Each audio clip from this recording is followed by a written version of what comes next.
Bismillahirrahmanirrahim. Assalamualaikum warahmatullahi wabarakatuh.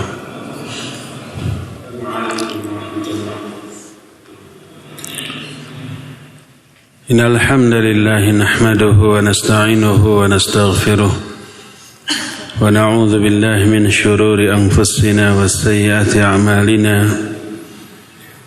Man yahdihillahu fala mudilla lahu wa man yudlil fala hadiya lahu.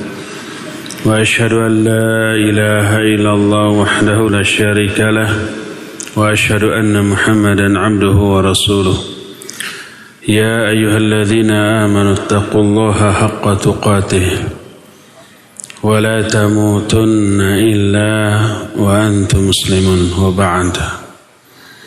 Hadirin jamaah Masjid Agung Al-Ukhwah Bandung, pendengar Radio Roja Cilengsi untuk Jabodetabek dan sekitarnya, Roja Pontianak, Roja Lampung, Roja Berau, Roja Tanjung Pinang, Roja Palembang, pendengar Radio Tarbiyah Sunnah Bandung, pendengar Radio Al-Bayan di Cianjur, RIS di Kebumen, Radio 1 Lombok, Radio Suara Kalbu Jayapura, Radio Amuba di Pangkal Pinang dan Hidayah di Pekanbaru, dan radio atau channel TV lain yang ikut menyiarkan kajian kita sekarang ini. Alhamdulillah, kita kembali berjumpa. Jumat yang lalu kita sudah menjelaskan wajibnya kita mempelajari, memahami akidah Islamiyah yang benar lalu mengaplikasikannya. Setelah dua hal tadi, setelah mempelajari dan mengaplikasikannya, wajib bagi setiap kita yang telah dianugerahi pemahaman tentang akidah, dianugerahi hidayah untuk berpegang teguh kepada akidah ini, wajib mengajak manusia untuk memahami dan mewujudkan akidah ini, untuk mengeluarkan mereka dari kegelapan menuju cahaya yang terang benderang dengan bijak. Tidak boleh disertai dengan paksaan apalagi ancaman. Allah berfirman, la ikraha fid din qad tabayyana ar-rusydu minal ghayy. Faman yakfur bit-taghut wa yu'min billah faqad istamsaka bil urwatil wuthqa la infisama laha wallahu sami'un alim. Allahu waliyul ladzina amanu yukhrijuhum minadh dhulumati ilan nur walladzina kafaru awliya'uhumut taghut yukhrijunahum minan nuri iladh dhulumat ulaika ashabun nar hum fiha khalidun.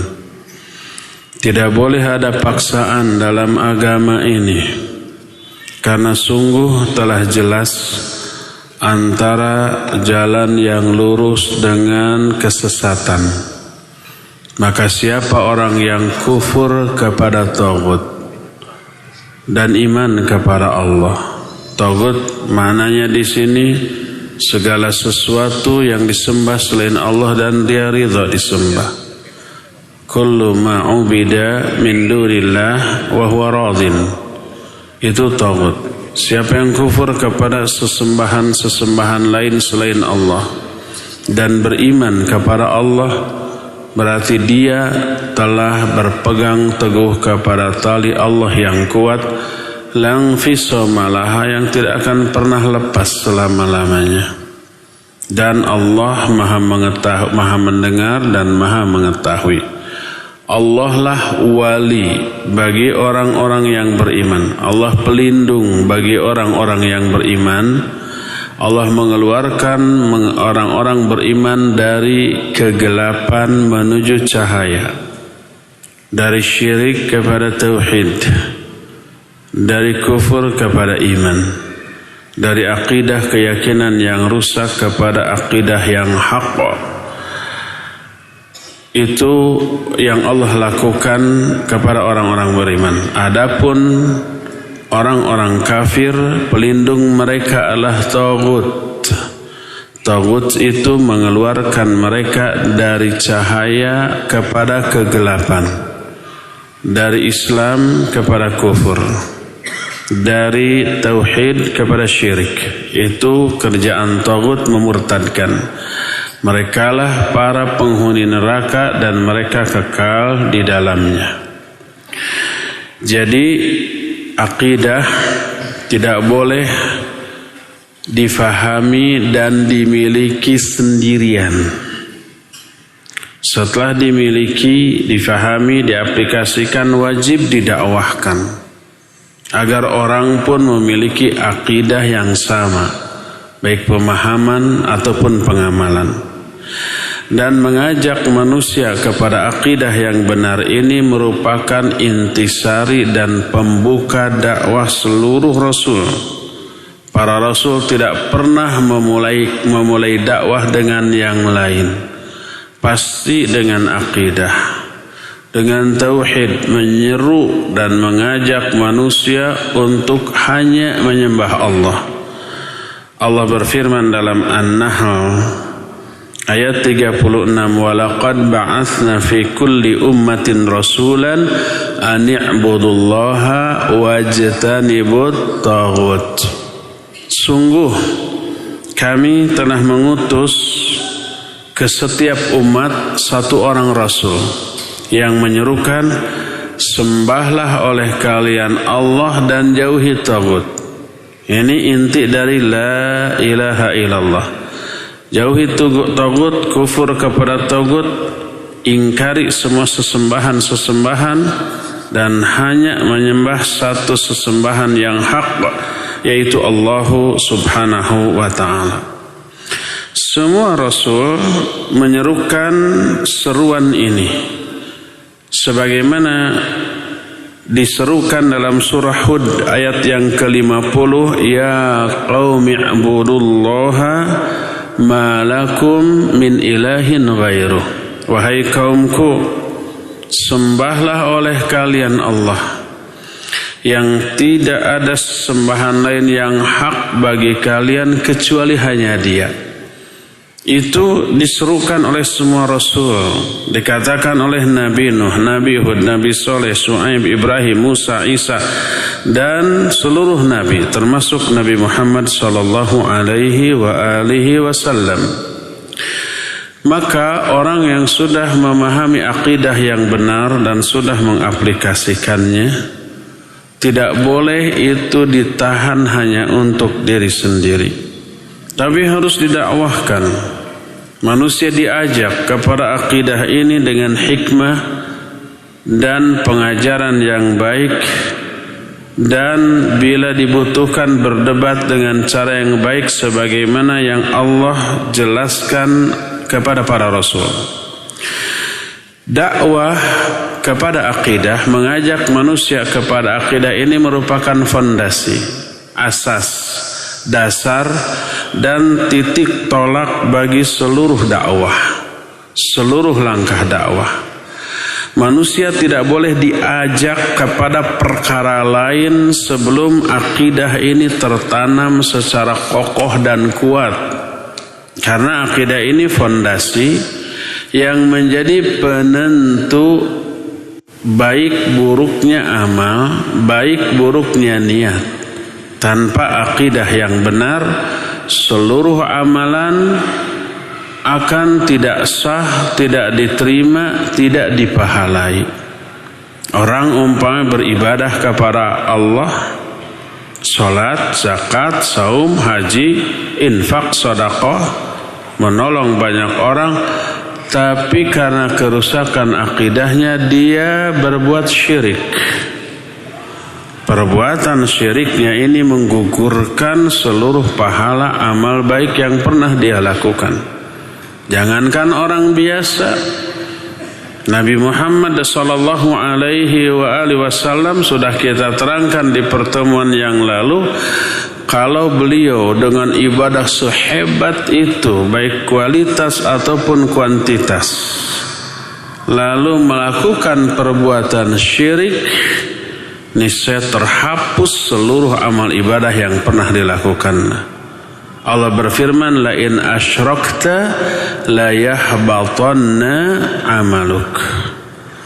Kalau engkau, hai Muhammad, berbuat syirik, niscaya akan batal seluruh amal baikmu yang telah lalu. Maka kerusakan akidah ini menyebabkan tertolaknya amal, tidak diterimanya amal, dan tidak dipahalai. Ya, sesuatu yang sudah kita maklumi bersama, bangunan apapun tidak akan bisa kokoh berdiri kecuali setelah dibangun fondasi yang kuat dan benar. Bangunan Islam ini fondasinya adalah akidah. Akidah rusak, amal atau bangunan amal dari agama ini yang dibangun di atas akidah yang rusak tadi rusak pula. Tercampuri kufur, tercampuri syirik, termasuk syiriknya syirik kecil, umpamanya riya, ujub, sum'ah, takabur, merusak amal kita.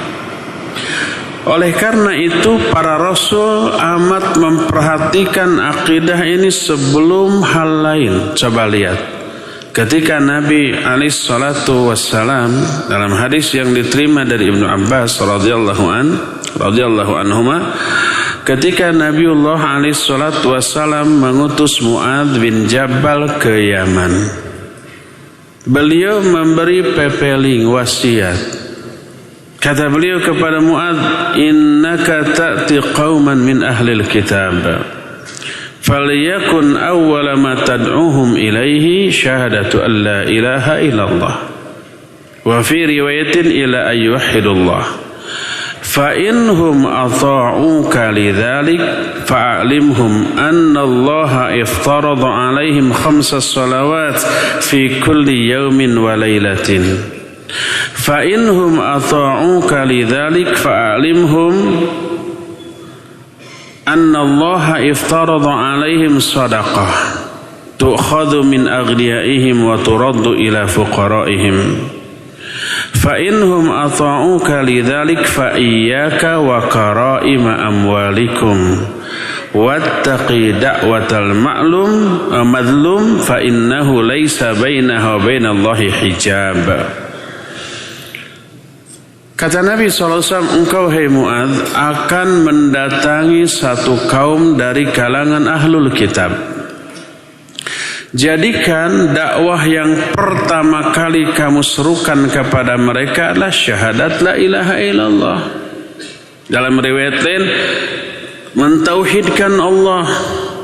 Ajarkan dulu tauhid, syahadat la ilaha illallah. Ini akidah, ini fondasi. Kalau mereka mentaatimu dalam hal itu, akidahnya sudah diajarkan, terfahami secara benar, akidahnya sudah diaplikasikan, ajarkan kepada mereka bahwa Allah mewajibkan kepada mereka sholat 5 kali dalam sehari semalam. Baru sholat tuh. Kalau sholat sudah diajarkan tata caranya, waktunya, semuanya itu diajarkan dengan segala macam tetek bengeknya. Ajarkan kepada mereka bahwa Allah mewajibkan kepada mereka zakat yang diambil dari orang-orang kaya di kalangan mereka dan dikembalikan kepada orang-orang fakir di kalangan mereka. Kalau mereka sudah mentaatimu dalam hal itu, 3 hal ya, kalimat tauhid la ilaha illallah, salat dan zakat. 3 hal ini. Kalau mereka mentaatimu dalam hal ini, wa iyyaka wa karaima amwalihim, tahan dirimu, jauhi dirimu dari merampas harta mereka. Nggak boleh lagi hartanya diambil secara tidak sah. kecuali dengan cara yang Allah telah syariatkan, dengan jual beli, hadiah menghadiahi, pinjam meminjam, gadai menggadai tanpa bunga, itu boleh ya. Tanpa udzur syar'i nggak boleh harta mereka diambil lalu dianggap fa'i atau ghanimah, nggak boleh, karena mereka sudah muslim. Dan takutlah kamu kepada doa orang yang dizalimi, karena antara doa mereka dengan Allah itu tidak ada hijab. Berbuat kezaliman kepada orang lain, walaupun orang itu orang durhaka, kita zalimi gitu ya, berdoa kepada Allah didengar itu doanya. Mendoakan keburukan atau kejelekan, kecelakaan bagi kita kena kalau kitanya yang zalim kepada mereka. Sekalipun kitanya orang ahli ibadah, umpamanya mereka ahli maksiat, tapi kita zalim kepada mereka, begitu mereka menjerit berdoa keburukan untuk kita kepada Allah, itu kena. Hadis ini sahih diriwayatkan oleh Imam Bukhari dan Imam Muslim dalam dua kitab sahihnya. Ya, kita lihat wasiat Nabi alaihissalam kepada siapa? Mu'adz, itu tauhid dulu, akidah dulu. Bertitik tolak dari hadis yang mulia yang barusan. Juga bertitik tolak dari penelaahan terhadap Al-Quran tentang dakwah para Rasul. Juga melihat sejarah dakwah Rasul sallallahu alaihi wa alihi wasallam. Maka kita ambil manhaj dakwah menyeru kepada Allah, bahwa yang harus pertama kali diajarkan kepada manusia adalah akidah.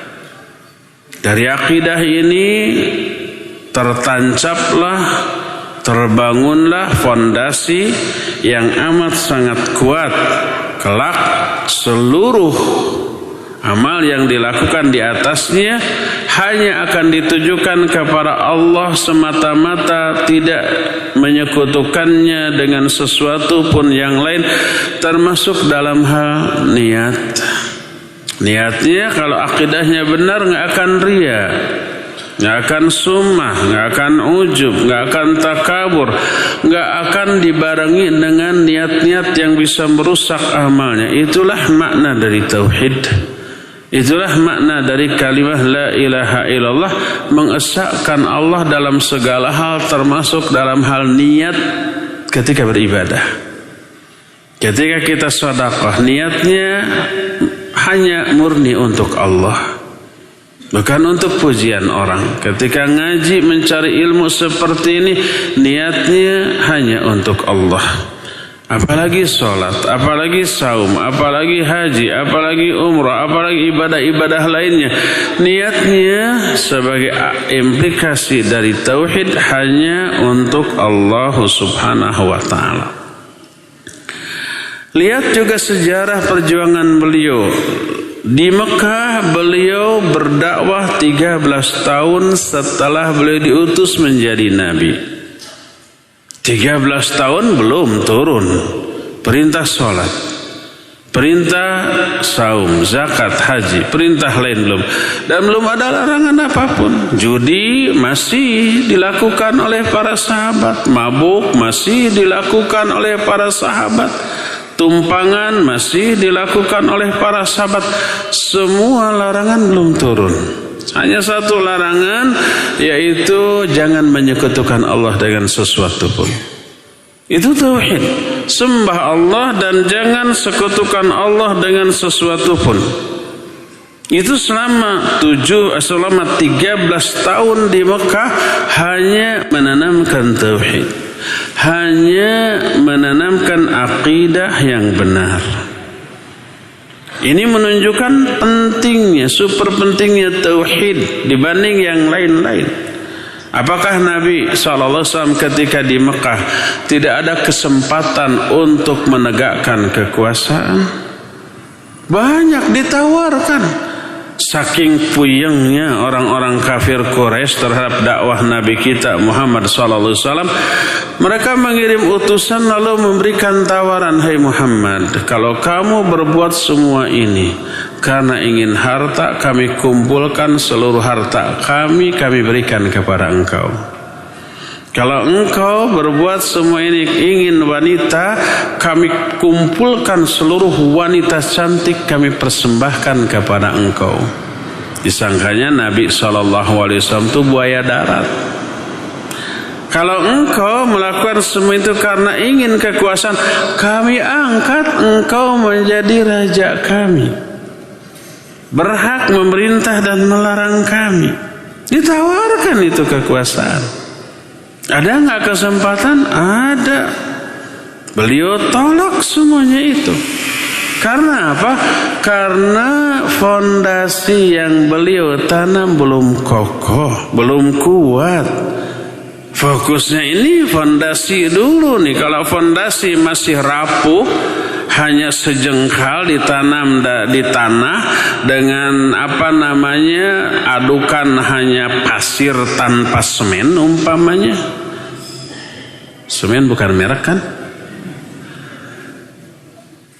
Rapuh lalu dibangun bangunan di atasnya, ambruk itu bangunan. Kita tidak menginginkan bangunan Islam pada diri kaum muslimin ambruk di tengah jalan ketika ada terpaan godaan ke dalam kehidupan mereka.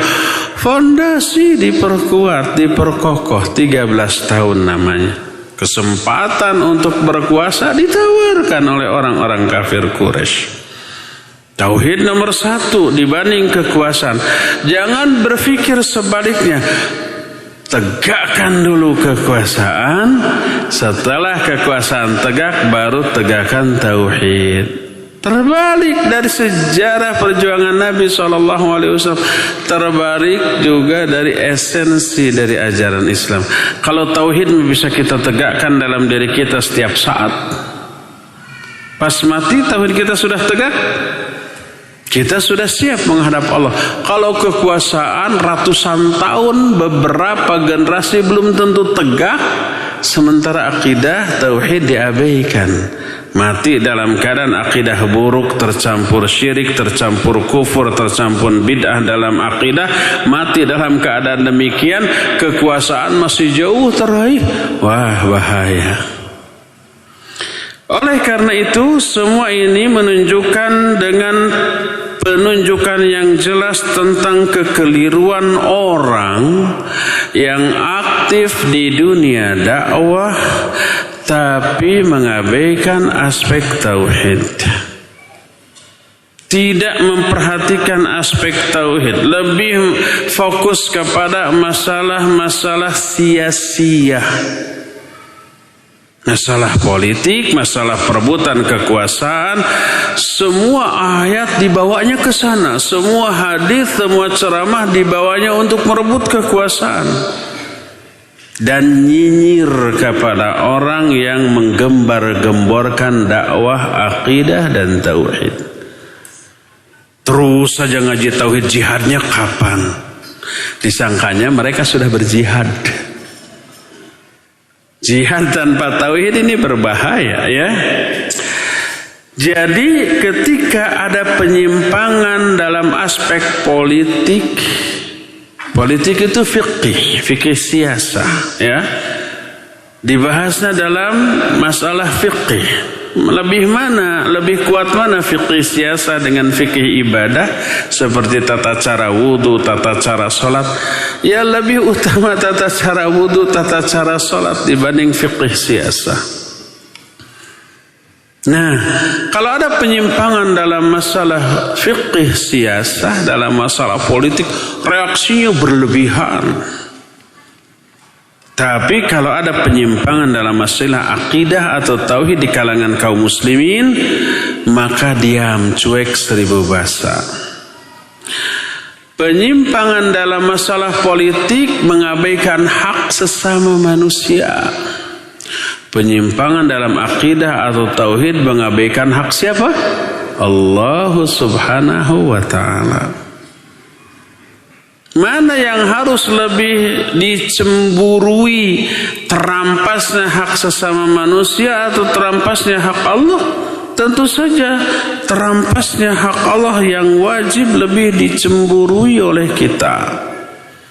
Oleh karena itulah maka Allah Azza wa Jalla memerintahkan kepada Nabi sallallahu alaihi wa alihi wasallam sebelum melebarkan sayap dakwah ke tengah manusia yang lebih luas, maka tanamkan terlebih dahulu tauhid dalam diri dan keluarga. Allah berfirman dalam surah Asy-Syu'ara ayat 214, wa anzir ashiratakal aqrabin. Berikan peringatan kepada kerabatmu yang terdekat, keluargamu yang terdekat.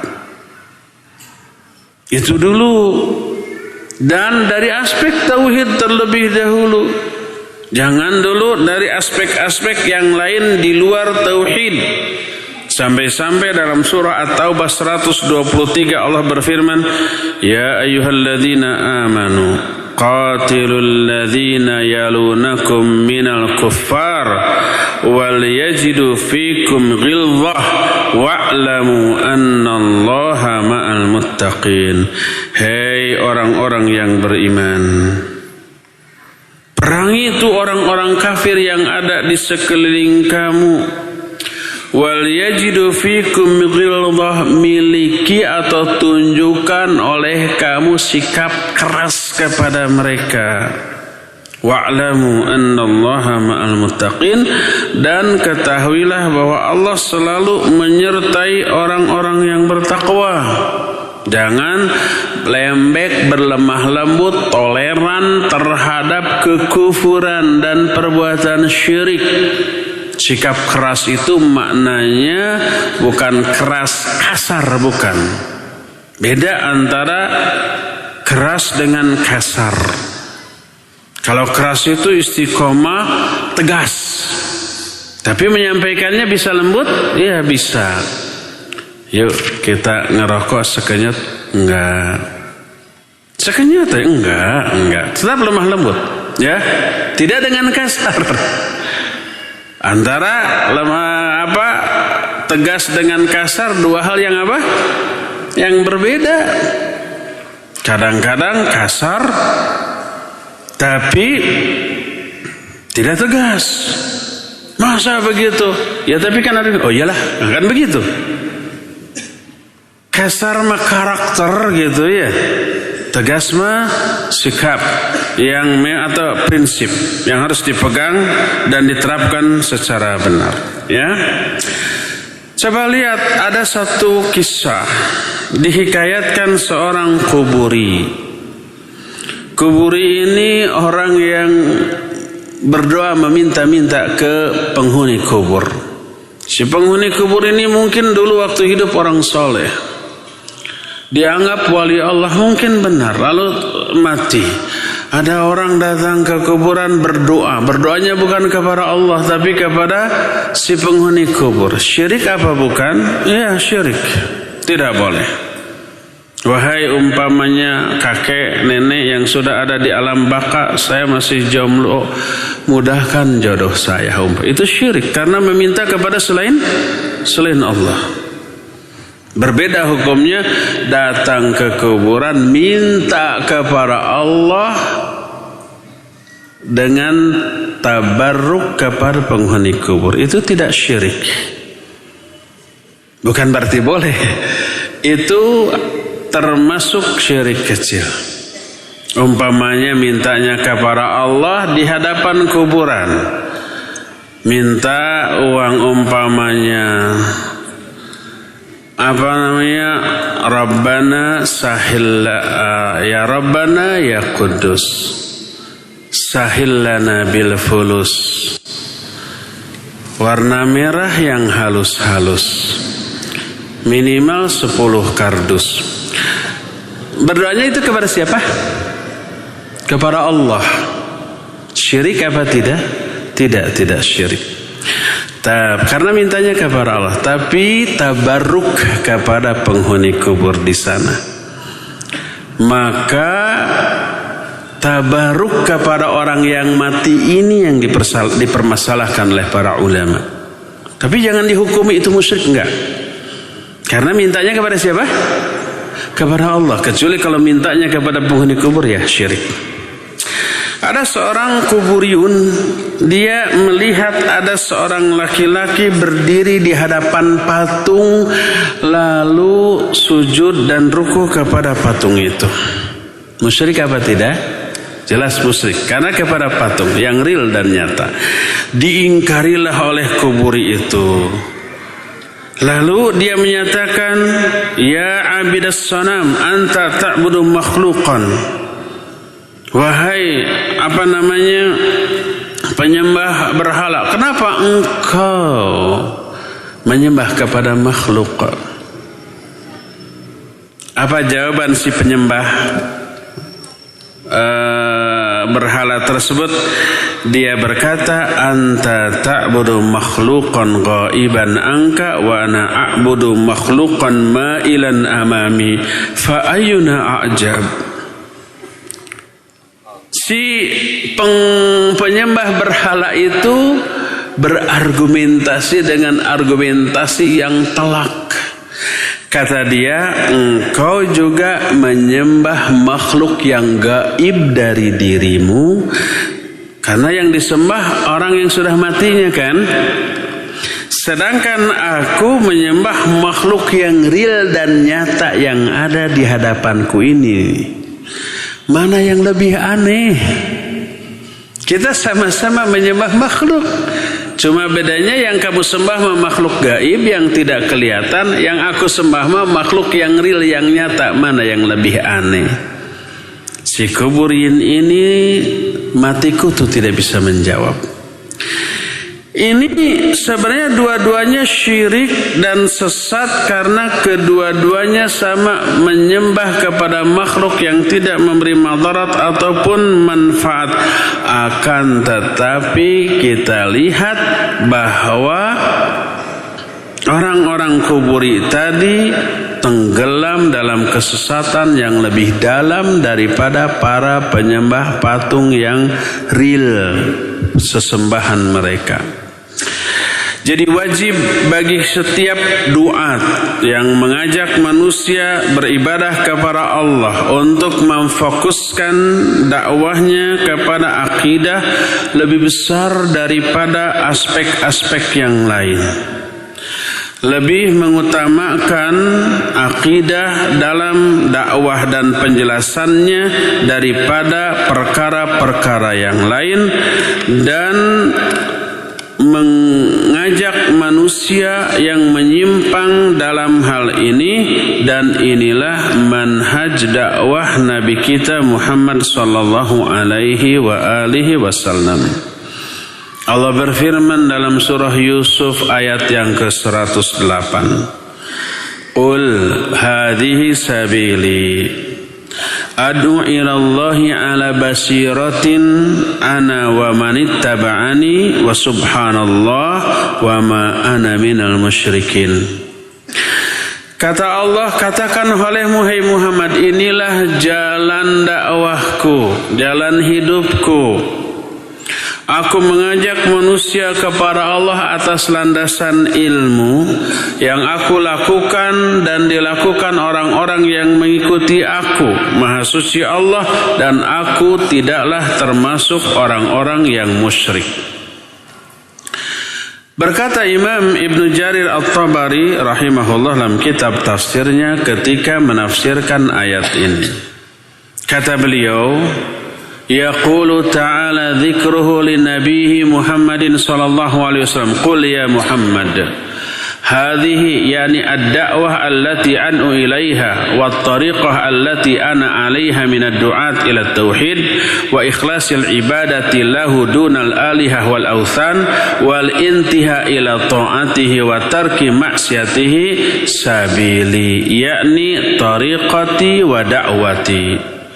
Ad'u ila Allah ta'ala wahdahu la syarikalah ala basiratin bidzalika wa yaqinin wa ilmin minni bihi ana wa yad'u ilaihi ala basiratin aidan man ittaba'ani wa sadaqani wa amana bi.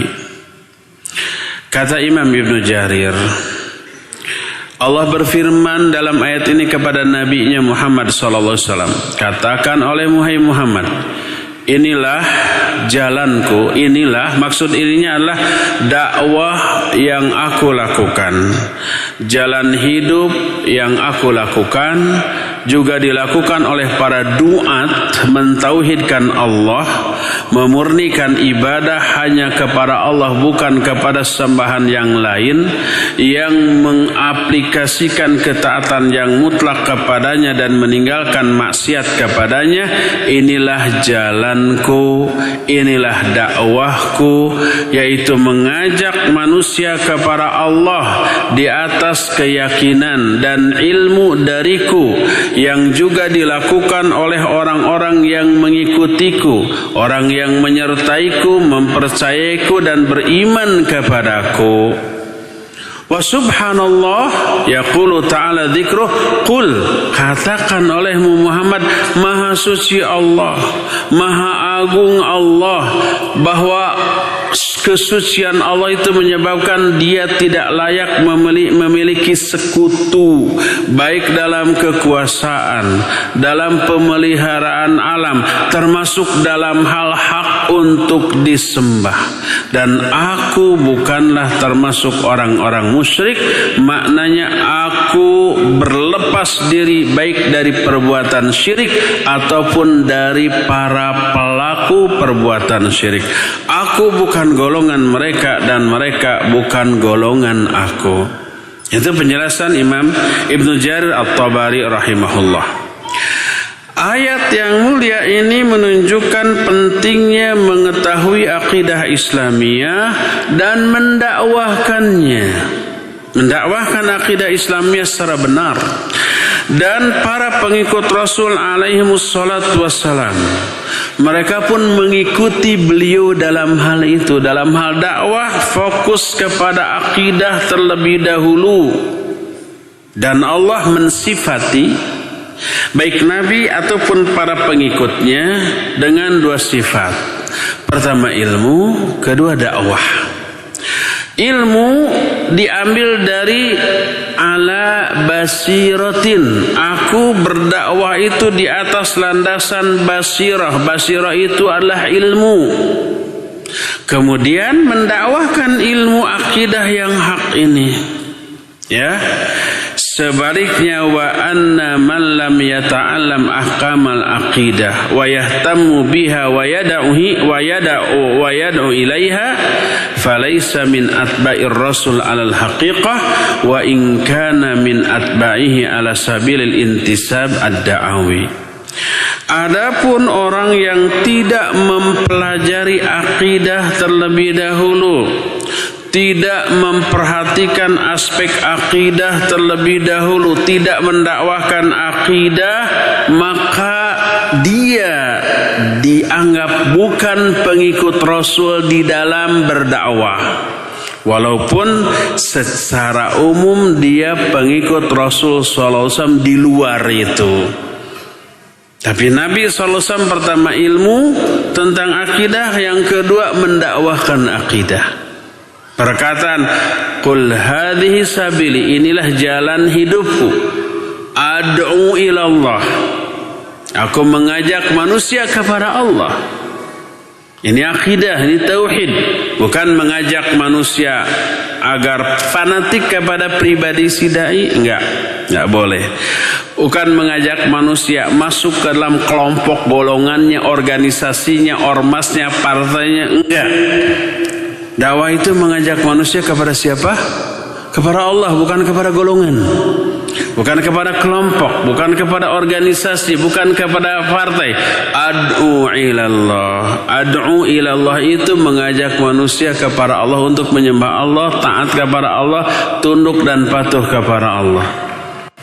Siapa orang yang mengajak manusia agar fanatik kepada pribadinya, fanatik kepada kelompok dan golongannya, maka pada hakikatnya dia bukan mengajak manusia kepada Allah, tapi mengajak manusia kepada dirinya sendiri. Dan ini bukanlah dakwah yang hak. Jadi mendakwahkan tauhid atau akidah di atas landasan ilmu, itulah pengikut Rasul alaihi salatu wassalam. Berkata Imam Ibnu Qayyim rahimahullahu ta'ala, beliau jelaskan dalam kitab As-Sawa'iqul Mursalah ketika menerangkan surah An-Nahl 125. Dalam ayat itu, An-Nahl 125 itu Allah berfirman, ud'u ila sabili rabbika bil hikmah wal mau'izatil hasanah wajadilhum billati hiya ahsan. Ajaklah manusia ke jalan Allah. Lihat, setiap Allah memerintahkan kita berdakwah, isi dakwahnya mengajak manusia kepada Allah, bukan kepada person si dai, bukan kepada kelompok golongan organisasi si dai, enggak, bukan, tapi kepada Allah dan ajarannya. Kata Allah, ud'u ila sabili rabbika, ajak manusia kepada jalan Rabbmu. Pertama bil hikmah, dengan hikmah. Kedua wal mau'izatil hasanah, dengan pengajaran yang baik. Ketiga wajadilhum billati hiya ahsan, debat mereka dengan cara yang baik.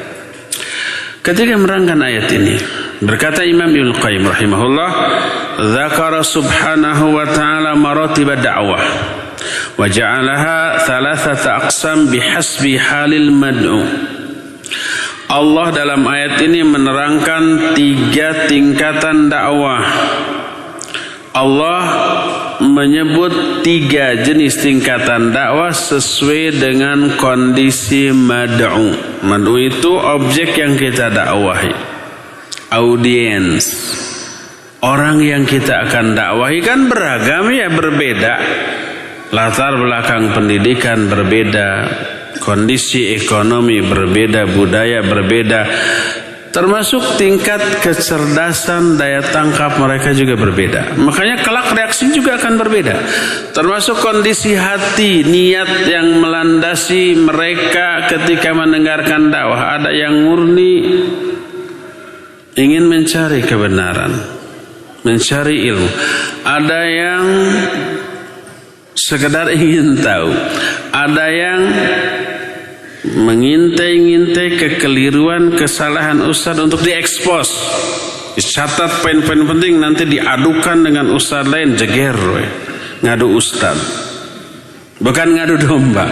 Ngadu domba aja udah gede dosa, udah dosanya gede, apalagi ngadu ustaz. Banyak beragam niat orang. Nah, sesuai dengan keadaan mad'u, lalu berkata, fa innahu imma an yakuna taliban lil haqq mu'thiran lahu ala ghairihi idza arafahu fa hadza yud'a bil hikmah wa la yahtaju ila mau'izatin wa jidalin. Pertama, ada orang yang karakternya ketika didakwahi, mendengar dakwah, benar-benar murni mencari kebenaran. Dia memprioritaskan, menomorsatukan kebenaran ini. Ketika dia sudah ketahui, dia akan pegang teguh apapun resikonya. Orang seperti ini didakwahi dengan cara hikmah. Tidak perlu mau'izatil hasanah, apalagi jidal, enggak. Ini yang pertama. Wa imma an yakuna mushtaghilan bididdil haqq lakin law arafahu atharahu wattaba'ahu fa hadha yahtaju ila al-mau'izah bitarghib wa tarhib.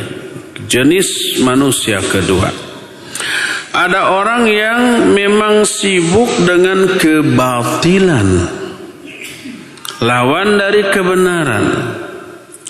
Tapi ketika dia mengetahui kebenaran, dia akan pegang teguh dan mengikuti kebenaran itu.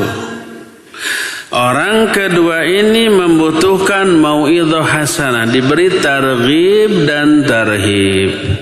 Targhib itu bahasa Sunda nama pangbibita, iming-iming, motivasi, diberi penjelasan yang menggiurkan tentang orang yang beramal begini.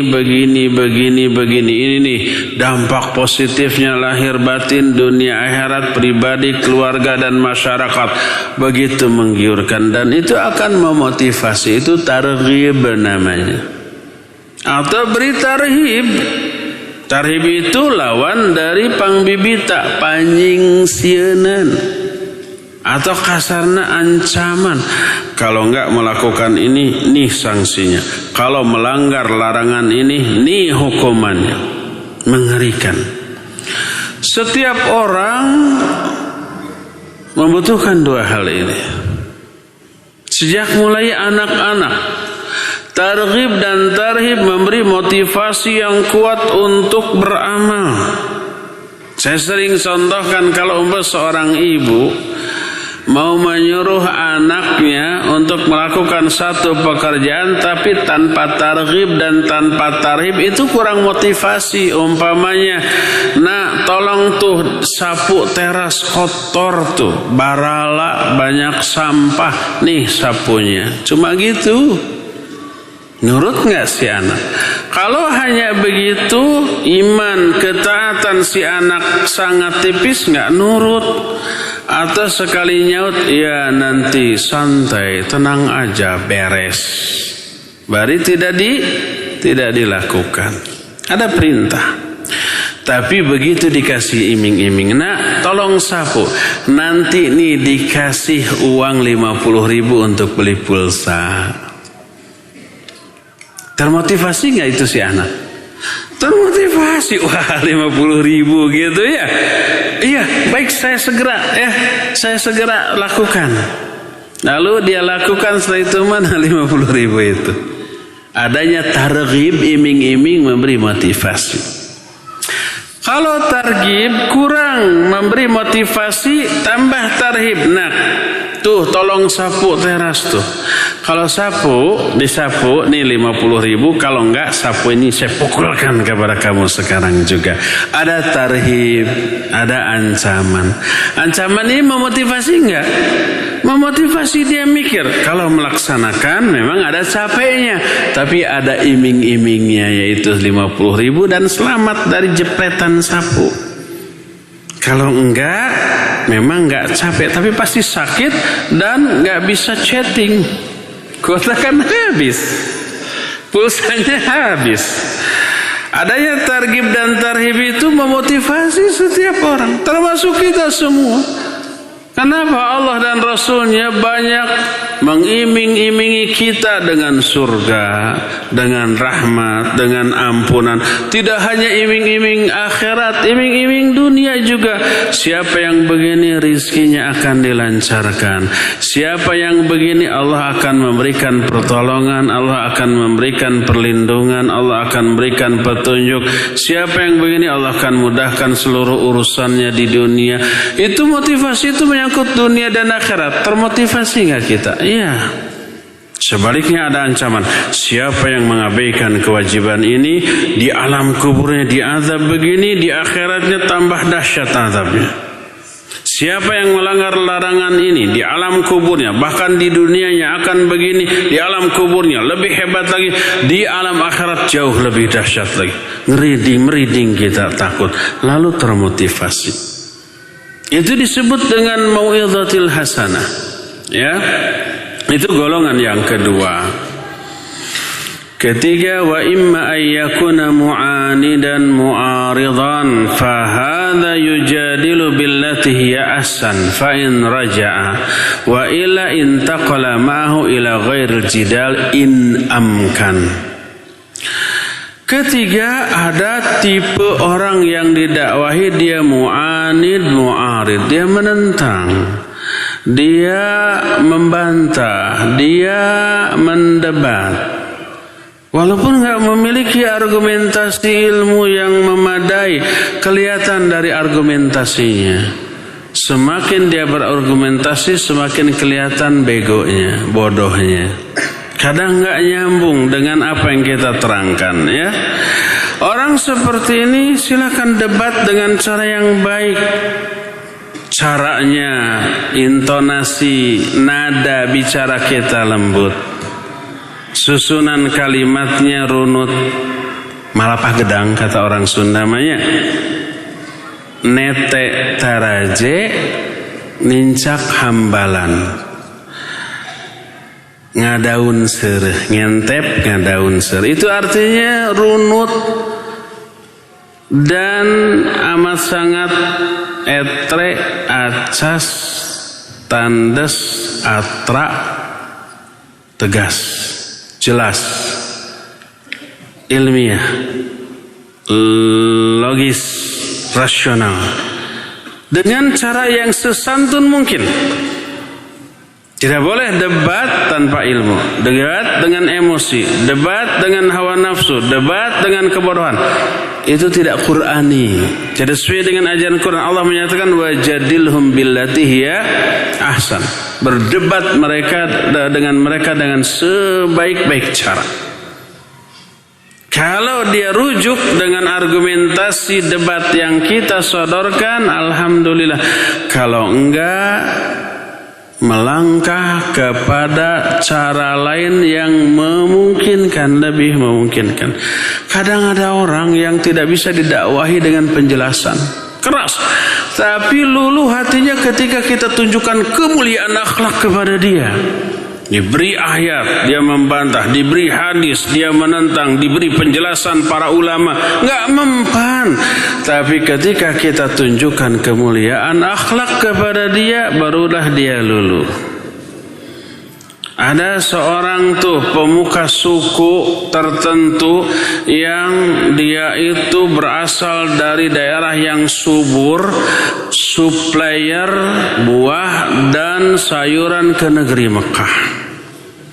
Itu kalau dia datang, wah sangat dimuliakan oleh orang-orang Mekah tuh. Dia ini sangat membenci Nabi SAW dan bertekad dimanapun bertemu akan dibunuh. Dia pergi dari kampungnya menuju Mekah untuk umroh. Sebab umroh ini sebelum Islam datang juga sudah ada, tapi cara-caranya yang berbeda, ya. Orang musyrik sebelumnya ada. Tawafnya telanjang tuh. Dia sial, di tengah jalan dia bertemu dengan rombongan para sahabat. Ditangkap, kemudian dibawa ke Madinah dan dicangsang di dalam masjid. Dicangsang tadi dirantai, ditawan, diikat di dalam masjid. Lalu lapor kepada Nabi SAW. Ditengok oleh Nabi, kalian tahu nggak siapa ini? Dialah pemuka suku Anu. Muliakan dia. Nabi SAW pulang membawa sekantung kurma, diberikan. Kata orang itu, hei Muhammad, kalau kamu mau berbuat kebaikan, berbuat baiklah kepada orang yang akan berterima kasih kepadamu, jangan kepada saya. Kalau kamu mau tebusan uang, minta berapa tebusan, saya akan kasih, asal bebaskan saya. Kalau kamu mau bunuh saya, bunuh saya. Diperlakukan secara baik, dikasih makanan, dimuliakan, begitu balasannya. Dibiarkan oleh Nabi SAW, dikasih, diajak Islam, dikasih ayat, dikasih penjelasan. Beberapa hari datang lagi, Nabi SAW bawa makanan. Kata dia apa? Hai Muhammad, kalau kamu mau berbuat baik, berbuat baiklah kepada orang yang akan berterima kasih kepadamu. Saya enggak. Kalau kamu mau uang, mau tebusan, minta berapa, saya akan berikan asal bebaskan saya. Kalau kamu bunuh saya, bunuh. Sekarang juga saya nggak takut mati. Nggak takut mati kenapa coba? Karena dia nggak tahu apa yang dia alami setelah mati. Ya disangkanya lah mati itu udah aja istirahat. Padahal babak belur di sana. 3 kali begitu nggak mempan, dikasih ayat, dikasih hadis, dikasih nasihat selembut mungkin nggak mempan. Selama berhari-hari dia melihat kehidupan Nabi dan para sahabat di masjid. Akhlaknya sangat mulia, saling menghargai, saling menghormati, saling menolong gitu, saling perhatian kepada sesama. Begitu menenangkan dan menciptakan suasana damai dalam hati dia yang melihat itu. Setelah beberapa hari kata Nabi SAW, bebaskan dia. Dibebaskan tanpa tebusan, tanpa disakiti sedikit pun, tadi cibit-cibit acar. Ngerti nggak artinya? Dicubit pun enggak. Kenapa ketawa nggak ngerti? Ngerti nggak? Enggak. Tapi tadi ketawa. Dicubit pun enggak. Terbohak-bohak acan. Luka dikit pun enggak. Dimuliakan. Itulah akhlak Islam. Ya. Setelah dia dibebaskan tanpa tebusan apapun, dia pun pergi meninggalkan masjid. Semakin jauh dia melangkah, semakin kata orang Sunda mah makin tiblat ya hati ke masjid. Itu nggak ada terjemahannya. Makin merasa nineng ke masjid. Ini juga nggak ada terjemahannya, susah.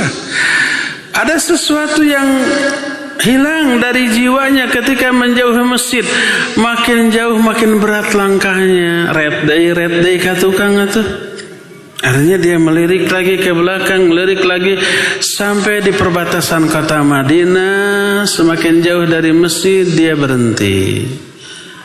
Lalu berbalik ke arah masjid, kemudian dia melihat air, kemudian dia berwudu, lalu dia datang ke masjid ke Nabi SAW. Kemudian berkata, ya Muhammad, mudda yadak, ulurkan tanganmu. Diulurkan, lalu dia bersyahadat, asyhadu an la ilaha illallah wa asyhadu anna Muhammadar Rasul. Masuk Islam. Kenapa? Karena kemuliaan akhlak, kelemah lembutan, bukan karena dikasih dalil ini dan dalil itu, wah nggak mempan. Tapi ketika ditunjukkan kemuliaan akhlak tanpa dia sadari, itu tertanam menanamkan kedamaian yang tidak dia dapatkan dari yang lainnya. Akhirnya dia masuk Islam karena hal itu. Ya, ada tipe orang yang seperti itu. Berdasarkan hal itu, nggak boleh kita terhenti mendakwahi orang, walaupun orang itu bandel, bedang wangkelang tekapalang, nggak bisa menerima kebenaran, walaupun sudah 10 dan 20 kali kita dakwahi. Terus mungkin ke 30 kali baru terdakwahi, 30 masih belum, mungkin ke 31, terus saja, mungkin ke 100 kali. Kalau toh sampai akhir hayat dia dan akhir hayat kita, mati kita atau mati dia tetap tidak memperoleh hidayah, maka memang orang itu sudah ditetapkan sebagai orang yang sesat di mata Allah Azza wa Jalla, dan kita memperoleh pahala dari dakwah, usaha dan perjuangan yang kita lakukan. Walhasil bahwa akidah yang sahihah seperti ini tidak boleh diklaim, dimonopoli oleh diri pribadi kita. Setelah kita fahami, lalu kita aplikasikan, wajib untuk kita dakwahkan kepada setiap orang, ya. Dan inilah yang dilakukan oleh para nabi, para rasul dan pengikut mereka sampai akhir zaman, termasuk kita semua, ya. Ikhwan azanillah wa yakum, cukup sampai di sini saja sore hari ini, dan kita masih memiliki sisa waktu untuk bertanya jawab. Kepada Al-Akh Abdul Ghafur di studio Roja Cilengsi, dipersilakan untuk memandu tanya jawab dengan pendengar dan pemirsa. Wassallallahu ala nabiyina Muhammadin wa ala alihi wa ashabihi wasallam. Silakan Abdul Ghafur. Iya, barakallahu fiik. Ada yang bertanya mengadakan selamatan dengan membuat nasi tumpeng. Ada yang isinya ayam, telur. Ada juga ikan asin, ya. Tergantung budget. Iya, barakallahu fik. Pertama, makna selamatan di sana mungkin syukuran atas kegembiraan, kebahagiaan yang didapat. Mungkin anaknya baru lulus kuliah, keluarganya senang lalu mengadakan syukuran. Padahal setelah lulus kuliah bingung ya, cari kerja susah. Atau umpamanya ayahnya atau salah satu anaknya diterima kerja, senang, lalu syukuran. Atau dapat promosi, naik jabatan, naik pangkat, lalu syukuran. Caranya dengan membuat makanan. Lalu diundanglah tetangga, fakir miskin. Kalau hanya seperti itu tidaklah terlarang, dibolehkan. Dibolehkan kita mengungkapkan rasa syukur kita dengan memberi makan fakir miskin, orang-orang yang tidak mampu di sekeliling kita, tetangga kita, saudara atau kerabat kita diutamakan yang tidak mampu kita undang, kemudian kita masih kasih makan sekenyangnya. Itu dibolehkan selama tidak ada ritual-ritual lain yang diambil, diadopsi dari agama lain, selama tidak menyajikan makanan-makanan yang haram, yang terlarang, baik haramnya itu karena zatnya seperti minuman keras, daging babi, atau kasabnya seperti hasil mencuri, hasil judi, hasil riba, maka itu baru tidak boleh. Atau jenis makanan tersebut dibuat dengan keyakinan tertentu, simbol atau lambang dari keyakinan yang di luar agama Islam. Umpamanya makanan ini bentuknya seperti ini karena ada filosofinya, lalu ditelusuri filosofinya itu diambil dari agama lain dan mengandung kepercayaan agama lain yang berbau syirik, maka tidak boleh. Atau di atas makanan itu disimpan patung yang terbuat dari kue atau tepung atau makanan, patung itu patung dewa agama lain umpamanya, maka tidak boleh. Jadi selama tidak ada penyimpangan, baik dari aspek zat makanannya, acara yang diadakannya, termasuk tidak ada keyakinan-keyakinan batil yang menyertainya, mengadakan acara syukuran dengan cara masak kemudian mengundang orang untuk makan, maka dibolehkan ya, selama tidak ada penyimpangan dari aspek apapun. Wallahu a'lam bissawab. Silakan lagi Abdul Ghaffar. Mudah-mudahan apa yang saya tangkap ini sesuai dengan yang dimaksud oleh penanya, karena tadi terputus-putus di jalan ya. Ada orang yang sakit dan dia merasa sakitnya karena gangguan jin, lalu dia mencari orang untuk meruqyahnya. Pertama, pastikan dulu penyakit tersebut, sebab banyak orang yang menyangka itu gangguan jin padahal penyakit biasa. Betapa banyaknya orang datang ke ustadz untuk minta diruqyah, merasa diganggu jin, padahal itu penyakit biasa. Ada penyakit jantung, dada selalu bergetar dan sakit gitu, tolong ruqyah, mungkin ada jin. Diperiksa pakai EKG, ada gangguan jantung. Pernah suatu saat kita lagi daurah bulan Ramadan, datang pasien pakai mobil, dia kesurupan. Saya bilang, ini sudah dibawa ke dokter? Sudah, nggak ada apa-apa katanya. Di ruqyah tidak ada reaksi, tetap saja begitu. Bawa ke rumah sakit. Begitu di rumah sakit diperiksa, stroke ternyata. Ya kalau stroke di ruqyah apapun tetap begitu. Ya.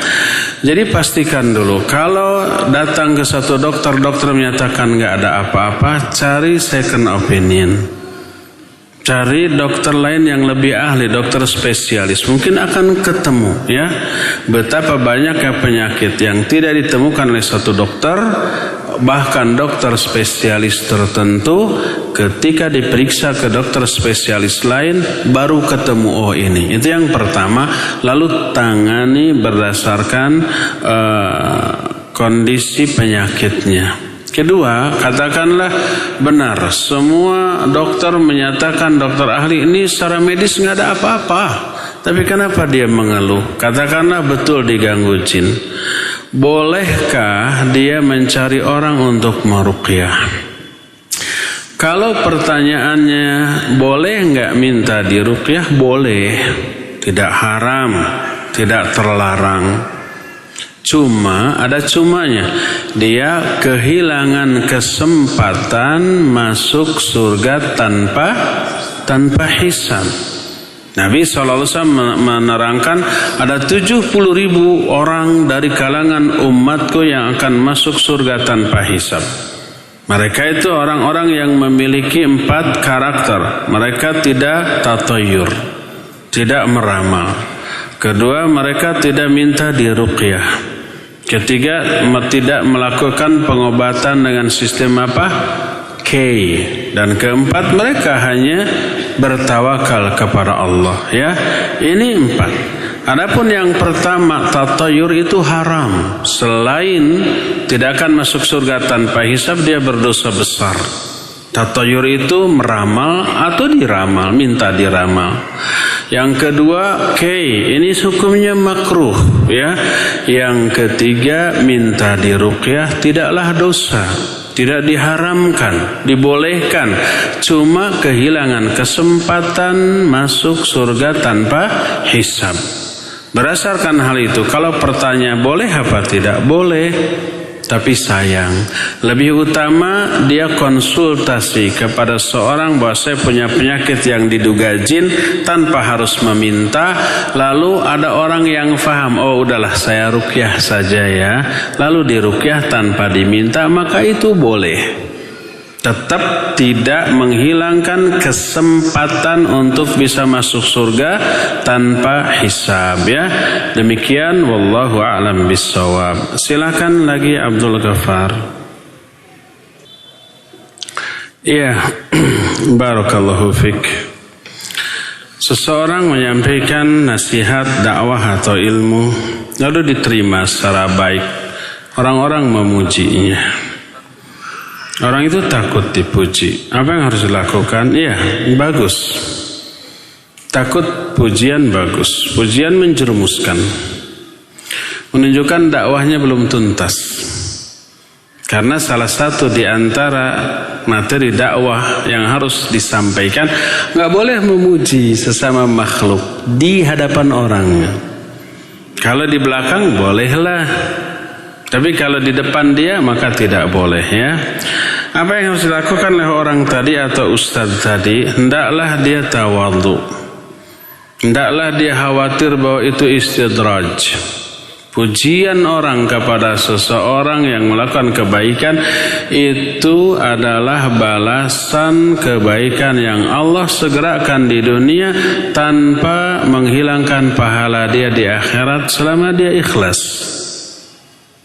Imam Ahmad rahimahullahu ta'ala saking tawadhu'nya, beliau itu kemanapun pergi itu menutup wajahnya dengan imamahnya agar orang-orang tidak dikenal. Karena begitu orang mengenalnya, wah langsung dikerubuti, diikuti kemanapun beliau pergi. Privasinya itu terganggu. Akhirnya beliau menutup wajahnya ketika keluar. Tapi apa yang terjadi? Tidaklah beliau melewati kerumunan orang yang sedang mengobrol, kecuali beliau mendengar semua orang sedang memuji dirinya, memuji keilmuannya, memuji kesolehannya. Karena para ulama zaman dahulu keilmuannya itu cermin dari amal dan ibadahnya. Ilmunya itu, ilmu yang sudah difahami, yang disampaikan itu sudah teraplikasi dalam perilakunya. Itulah yang membuat para ulama zaman baheula begitu agung dan terhormat di hadapan manusia, karena mereka unggul tidak hanya dari segi ilmu tapi dari segi amal. maka dipuji. Setiap kali Imam Ahmad melewati orang yang berkumpul minimal 2 orang, 3 orang atau lebih, terdengar semua orang sedang memuji dirinya. Apa kata beliau? Kata beliau, ya laitani istidrajan. Celaka aku khawatir ini adalah istidraj. Istidraj itu maknanya tipu daya. Kenapa kelebihan yang Allah berikan kepada seorang dianggap tipu daya? Khawatir dengan kelebihan itu orang itu menyangka dapat anugerah padahal sedang diazab oleh Allah Azza wa Jalla. Dan itu hanya diberikan kepada orang yang maksiat, dosa, tapi di tengah dosa dan kemaksiatannya kok rizki dari Allah itu tetap lancar, bahkan tambah lancar. Kemudahan, anugerah, pemberian, nikmat dari Allah kok tetap saja mengalir kepada dirinya walaupun dia lalai dari ibadah dan berani melanggar larangan. Lalu dia menyangka, oh ini anugerah dari Allah sebagai cinta Allah kepada dia. Dia tertipu. Padahal itu mah istidraj. Tipuan dari Allah, dia menyangka dapat anugerah padahal sedang direncanakan akan diazab dengan azab yang dahsyat. Dengan seluruh pemberian Allah, dia semakin durhaka, semakin dosa, tapi merasa tetap di atas kebenaran. Sehingga dosanya tambah bertumpuk dan nanti azabnya tambah dahsyat. Imam Ahmad khawatir pujian orang kepada dia itu istidraj. Makanya dia menyatakan, ya laitani, aduh celaka aku khawatir ini istidraj. Dan hal itu memacu beliau untuk lebih tawadhu, lebih ikhlas, lebih mendekatkan diri kepada Allah Azza wa Jalla. Jangan bangga dengan dipuji. Pujian bisa menjerumuskan orang tersebut, bisa riya, bisa ujub, bisa takabur, bisa merasa terhormat nanti, terbiasa dipuji, terbiasa diagung-agungkan. Pas ada orang yang tidak memuji, dia tersinggung. Setiap orang lewat bertemu, kasih tangannya, suruh suntangan gitu ya, bangga. Pas ada orang yang salaman gak suntangan, ini orang kurang ajar kan gitu ya, gak suntangan ke saya, padahal diasongkeun tah, tapi bedoleh kahana. Tersinggung dia, takabur dia, itu bahaya ya. Jangan biasakan kita menerima pujian. Tolak dengan sebaik-baik cara. Bila perlu orang itu tetap memuji, maka sikapilah dengan tegas ya. Tunjukkan bahwa kita tidak ridha dengan pujian tersebut. Pertama yang harus dilakukan adalah berdoa kepada Allah sebagaimana doa yang dibaca oleh Abu Bakar As-Siddiq radhiyallahu anhu ya.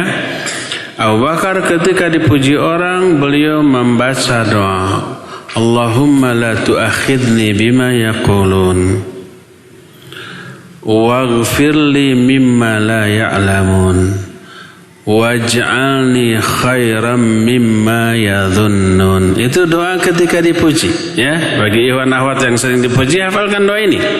Bagi yang nggak pernah mah nggak perlu. 3 kalimat, Allahumma la tu'akhidni bima yaqulun. Ya Allah, jangan engkau siksa aku atas pujian mereka. Terus waghfirli mimma la ya'lamun. Ampuni aku dari dosa-dosa yang tidak mereka ketahui. Kita banyak dosa cuma mereka nggak tahu, makanya memuji ya. Ampuni ya Allah dari dosa-dosa yang mereka tidak tahu. Waj'alni khairan mimma yadhunnun, dan jadikan aku orang yang lebih baik daripada dugaan mereka. Mereka memuji karena menduga kita orang baik ya. Jadikan aku lebih baik lagi dari dugaan mereka.